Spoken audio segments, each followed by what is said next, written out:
itu. Seperti apa pendapatnya? Ya, penetapan TPN-OPM di Papua dilabeli teroris oleh pemerintah itu kontradiktif dengan pandangan dan pemikiran mainstream terorisme internasional. Karena TPN OPM namanya Papua Merdeka, itu artinya Papua Freedom. Ya, Papua Merdeka itu artinya Papua Freedom. Dan itu ada cikal bakal pertama. Bintang Kejora itu lahir tahun 1942 oleh Angganita Manufaul Bibia. Ya, dia bintang cahaya kedamaian. Nah, sedangkan Merah Putih lahir 1944. 2 tahun kemudian, dia lebih tua. Kemudian keinginan merdeka itu tahun 1940-an oleh Van Eck Hout sudah mempersiapkan kemerdekaan Papua. Dan 1960 Papua benar-benar sudah jadi negara. Nah, kemudian sebelum Pak Soekarno infiltrasi Papua dan menyatakan negara sudah merdeka. Mereka pasukan yang dipersiapkan untuk negara baru tersebut adalah Papua Pili Villagers Corps. Ya, pas katakanlah Tentara Nasional Papua itu resmi. Mereka memang konsisten mempertahankan negara yang mereka sudah telah merdekakan. Gitu. Karena itulah sampai hari ini TPN-OPM itu adalah embrio dari itu, jadi freedom fighters. Nah, mereka tidak menganut doktrin takfiri dan togut. Tolong ditulis, ini perlu diumumkan. Mereka tidak menganut takfiri dan togut. Mereka menganut freedom, kemerdekaan, kebebasan. Nah, itu tidak berarti saya mendukung mereka. Saya juga tidak kenal TPN-OPM, saya juga tidak mendukung TNI Polri. Saya adalah pembela kemanusiaan. Karena itu, karena mereka adalah freedom fighters, maka di dalam hukum internasional, itu jenderal-jenderal di akademi militer itu diajarkan tentang hukum humaniter konvensi Jenewa. Teori dan pelajaran yang mereka dapatkan itu adalah mereka adalah kombatan, combat. Kemudian mereka itu adalah rebellion. Jadi tidak sama sekali sedikit pun mereka itu bisa dimasukkan sebagai salah satu segmen atau elemen terorisme. Karena mereka tidak menganut ideologi maut, mereka tidak menganut togut, mereka tidak menganut takfiri. Tidak ada itu. Simbol-simbol yang ada seperti misalnya lagu Papua, Hai Tanahku Papua, itu pemujaan terhadap tanah, leluhur, dan bangsa Papua, kulit hitam, ras Melanesia. Jadi semua simbol-simbol negara bangsa yang ada di dalam bendera, bintang kejora, nama Papua, burung mambruk sebagai lambang negara. Bagaimana burung mambruk itu mencerminkan simbol-simbol kekerasan? Sementara organisasi teroris itu adalah simbol-simbol maut, kekerasan. Ya, jadi dengan demikian sebenarnya negara ini ditertawain oleh dunia karena melanggar apa yang dinamakan kelompok rebellion atau freedom fighters atau kombatan disebut sebagai teroris. Itu satu. Yang kedua, saya percaya kepada hasil survei BIN bahwa hampir 46 generasi muda mahasiswa itu sudah terpapar ideologi radikal. Kemudian beberapa orang di Indonesia, banyak juga orang di Indonesia yang sudah ada di dalam pemerintahan, ada di organisasi-organisasi masyarakat yang terpapar ideologi khilafah, ideologi radikal, yang pengagum ISIS. Karena itu saya mau ingin sampaikan, mungkin yang tidak mengagung ideologi khilafah radikal dan ISIS itu Jokowi tidak. Budi Gunawan mungkin tidak. Kapolri tidak. Panglima TNI tidak. Ibu Mega mungkin tidak. Tapi jabatan-jabatan pejabat-pejabat yang lain sudah pasti berdasarkan hasil survei BIN. Itu mereka terpapar ideologi radikal. Kalau mereka terpapar ideologi radikal, maka kebencian intoleran, kebencian terhadap agama-agama lain itu sudah pasti tertanam. Maka dapat diduga, ya ini adalah kemenangan kelompok khilafah, kelompok pengagung ISIS di Indonesia. Jangan sampai pejabat-pejabat itu terlindung di balik Pancasila dan undang-undang. Tapi mereka punya skenario. Saya tidak menuduh siapa-siapa. Tapi ini adalah indikasi saya menerjemahkan survei dari BIN, Badan Intelijen Negara.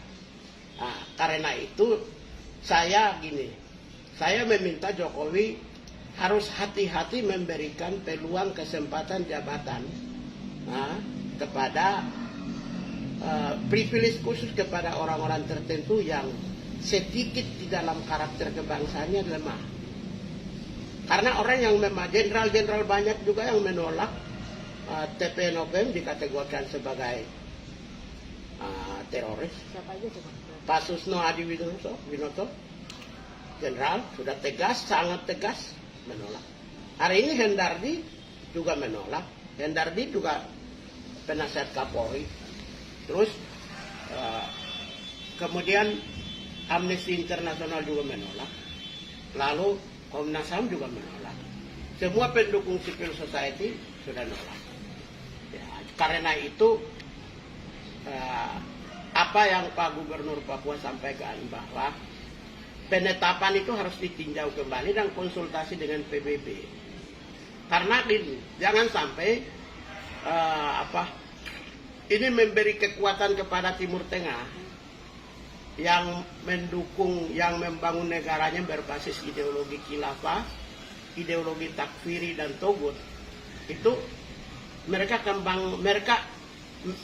bisa memberi angin segar bagi mereka untuk lakukan kekerasan berbasis terorisme di seluruh dunia. Karena saya sudah diwawancarai media-media Arab. Soal apa tuh, Pak? Terkait dengan penetapan Papua. Tidak hanya TPNOPM ya, Pak Mahfud bilang orang-orang di Papua. Artinya orang-orang Kristen dong di Papua disebut teroris. Karena dia tidak menyatakan siapa orangnya. Ya, TPNOPM atau KKB dengan orang-orang di Papua. Pak Mahfud mengatakan orang-orang di Papua itu sama dengan gereja, sama dengan rakyat Papua. Orang-orang yang berbasis Kristianitas.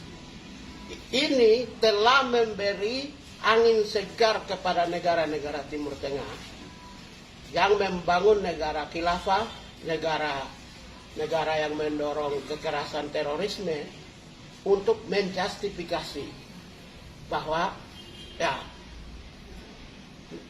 argumentasi itu memberi angin segar dan kekuatan mereka untuk melakukan kekerasan berbasis rasialisme.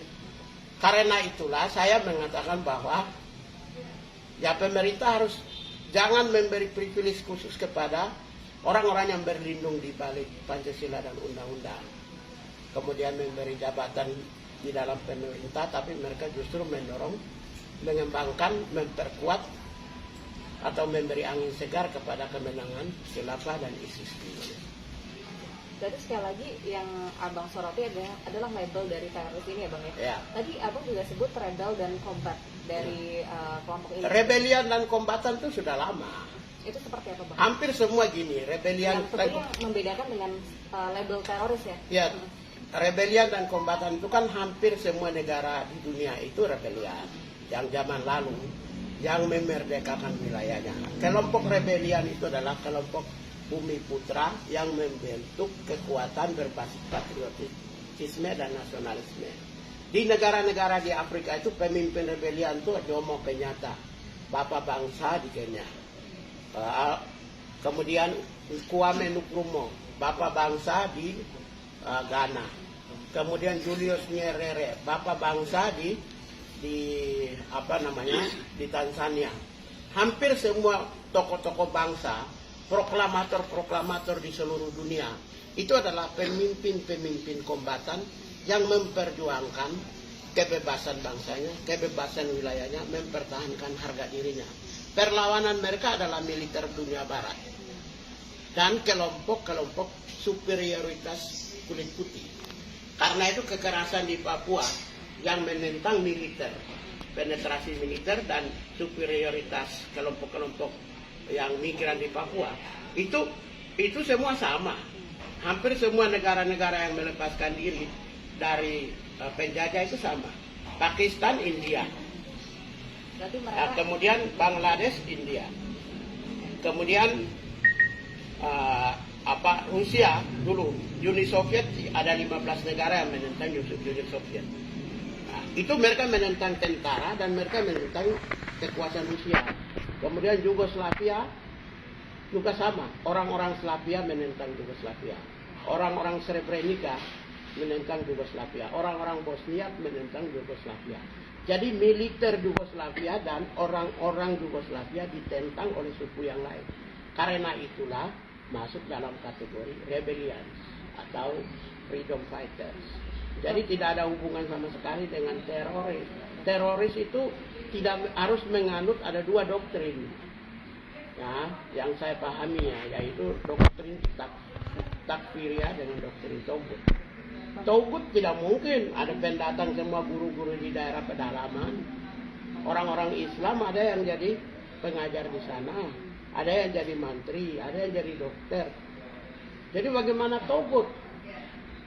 Begitu. Tapi konsekuensi dengan labeling teroris ini terhadap mereka ini seperti apa, Bang? Abang melihat? Yang jelas ini skenario Jakarta adalah ada dua. Yang saya baca ini begini. Yang pertama sebuah desain skenario tujuannya adalah tidak hanya sekedar memberangus KKB atau TPNOP, tidak hanya sekedar itu.